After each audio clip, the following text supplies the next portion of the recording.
Hello again. Now we'll start working on the main part of this project, which is developing or building an Android mobile app that uses the Pass SDK, enabling it to be a client application that can connect and store objects to a Pass server backend, which in our case is a local development backend, not a cloud host live server. So let's start Android Studio.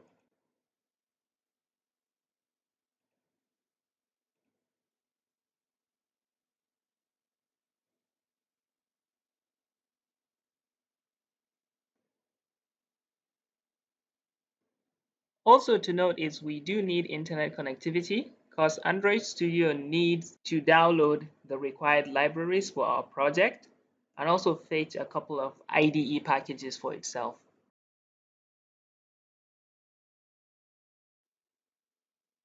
Okay, so what we need is to create a new project. Notice how this option says create new project, not create a new application. We'll get to that in a minute. So we'll click here.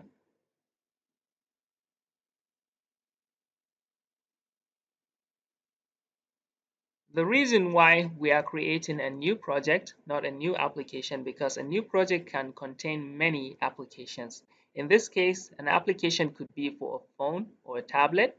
It can be for a Wear OS, that would be the Android Watch, or it could be for an Android TV, a TV that uses the Android operating system, or for automobile or Android things, whatever that is. Android OS has become very popular that it runs on many devices. So, but in this case, we want to create a project that has an application inside of it for a phone. You can also, a project can have many applications inside of it. For example, your project can have an application for a phone and also an application for a Wear device. For example, think of if you are creating an application like a music player application in such a way that the music player runs inside your phone, your Android phone, but also it has the functionality to be able to be controlled from your Android Wear. So that means the Android Wear watch, the watch powered by Android operating system. So in the phone, it gives you all the functionality to scroll through your playlist and all that kind of stuff. But in the Wear OS, you have the you have the option to maybe click next, maybe pause the playing or reduce the volume and increase the volume. So it gives you that flexibility. That's the reason why we are creating an Android project, not an Android app per se, just a single Android app. Inside the project, then we are creating a phone app. In this case, we want to start with an empty activity. An activity, if you have done a little bit of web development before, an activity is similar to a page in a website. So when you visit like a home page for a website, when you visit www.example.com, the home page appears and then you have the option to maybe go to about or sitemap or a whole bunch of different pages on a website. So an activity basically is kind of like a page inside your application, and then you can have many pages. That's why from this page you click on something and it moves to another activity and so on.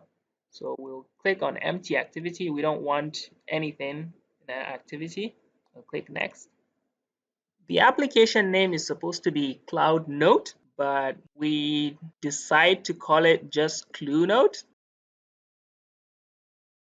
So I think that should be the application name, but it basically represents Cloud Note because the application gives you the feature of being able to store notes on the cloud. And then package name. This package name, it represents your application name followed by your domain name, if you will. That would be like kind of your website. In this case, it represents example.com. This is what will be used to identify your application in Google Play and also inside your applications list on a phone you install your app in. So you can change it later. You don't have to really worry about this in case you'll be hosting your application on Google Play.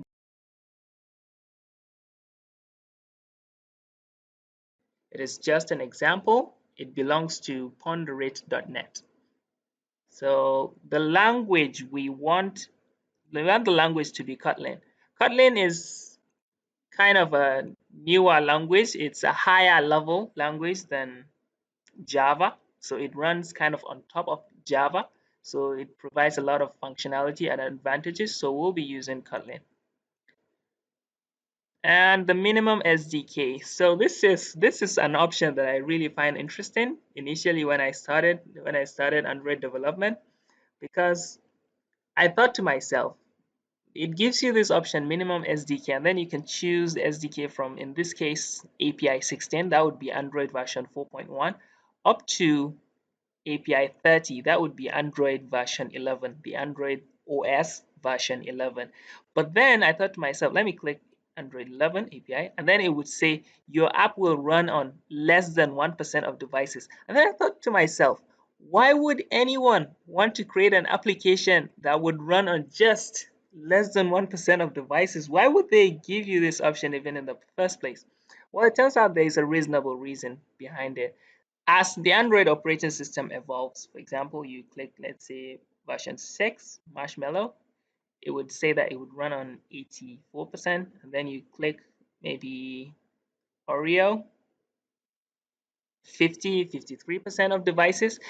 As API levels from, let's say, from version 16 to 17, 18, 19, 20, new features are added to the Android operating system.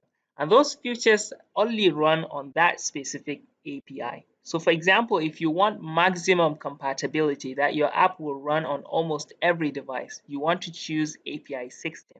That means it will run from Android version 4.1 all up to Android version 11 and even version 12 if it comes out, probably. But when you want your application to have a feature that was introduced in, say, Android version 10, that means API 29, you have to choose minimum SDK to be API 29, because that feature may be, some sort of fancy sliding or navigation graph or whole bunch of things, or some recycler view animation stuff that Android version 4 doesn't have.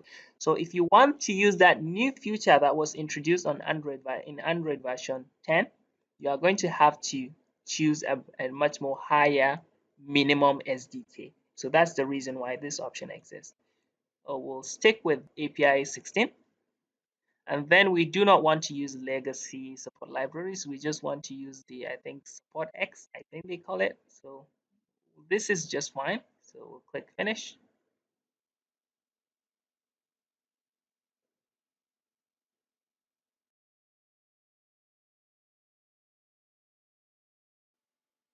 This is an introduction of Android Studio version 4.1, all the new features that were added and the improvements. You can check it and read it if you want. That would be really interesting actually. But I'm going to close this. Notice that Android Studio is fetching all the additional required packages. As I have told you, we do need internet connectivity for this. Right now, it's fetching the Gradle version 6.5, which is also a requirement. Also note that the design editor for your layout also have to be downloaded, which is one thing I don't really like about Android Studio. Android Studio really loves the internet, like way too much. I would really love it if it could just fetch everything at the same time. That would be really nice. But it doesn't do that. So we are going to have to work with it this way. So if you need to work with Android Studio, it would be a lot more convenient if you do have internet connection. After I finish fetching all the dependencies, it will cache most of even the libraries required for your project. But it would still once in a while requires internet connection when you are trying to compile your project, or not your project, or a specific app inside your project.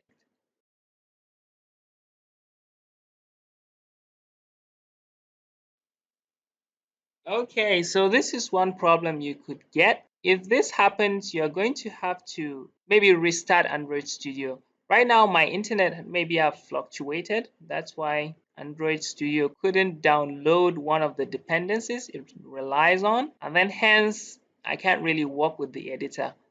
I can edit code, but I can't get that visual very nice. I can work with code in the layout. I can just edit it as an XML, but if I want the design mode, which is a lot more nicer, I can't really do that. It needs to download a package, which it couldn't due to an internet fluctuation.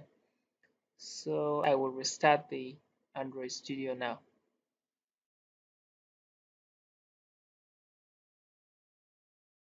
This is a nice thing that you learn just a little bit about how to improve working with Android Studio. So I like it. I like to keep it on, but we'll close it.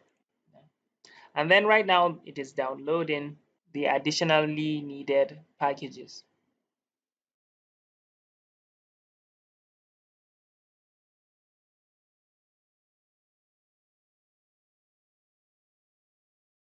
You can keep track of this status bar to know what Android Studio is doing at any moment in time.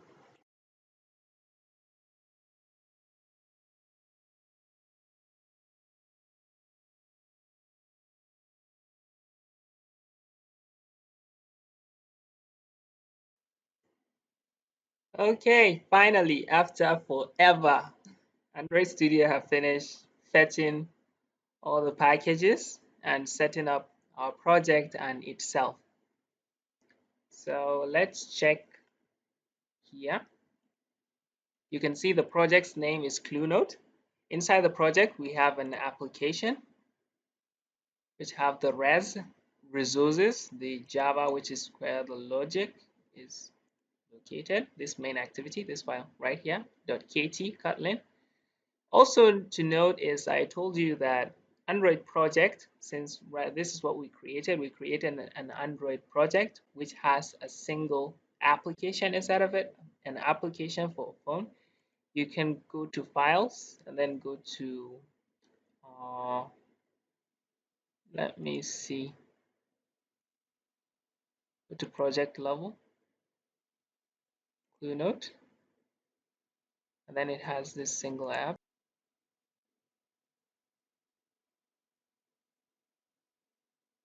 Aha, if you go to project level, when you right click on this project, you can create a new module. And that module will give you what kind of module are you creating for. What that means is right now we have an app which is for a phone. You can also create a module or another app inside this project that is for example, an Android watch or for an automobile which runs on a car that uses the Android operating system. But we don't want to do that, so let's just cancel. This is our main layout for our one and only activity for now. It is our layout file. We can just click design just to get the design. It only says hello world inside of it. So the layout file, which is located inside, let's go back to the Android. Inside the app, you go to not Java, you go to resources, and then the layout, and then we have this activity main.xml, which is this file that is open right now. So there are two, this is the resources, the layout files and all the images and all the stuff, and inside this Java is the logic of the application. Then we have this manifest, which we'll be editing later, but for now I think we are done, and thank you for your time.